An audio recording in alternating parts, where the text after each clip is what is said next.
Okay, so now we move on to the final part of our getting started guide. And I just want to show you some of the other tools that you will need to do these projects.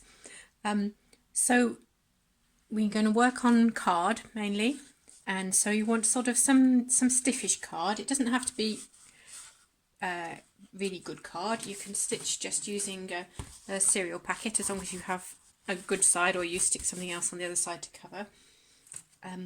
Or this is a thickish watercolor paper, which works quite well too. And then in order to, I would recommend using a craft knife and a ruler to cut the card, so that you get a neat edge rather than scissors. And then some, I forgot to mention in the thread section, some nice sharp embroidery scissors are really helpful to have with a good point on the end for cutting your threads. And then to make the holes into the card.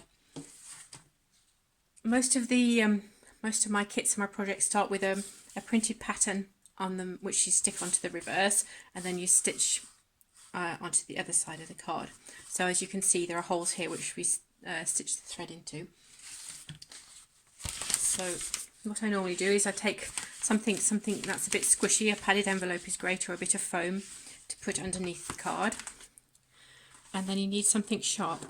I normally use, this is just a small drill which I've put a needle into the end of, or equally a cork with a needle stuck into the end, but it could even be, it could be a pair of compasses, or it could be the kind of drawing pin that has a long shaft to it. That works perfectly well too, as long as something that makes a good tidy hole. And so then all you do is you follow the pattern, and you take your tool and you make the holes. And sometimes you might need to go back through the other side just to tidy it up, but then you've got the holes that you need, and you can use your, oops, don't roll on my foot, use your, you just sew in the holes with your needle and thread. Okay.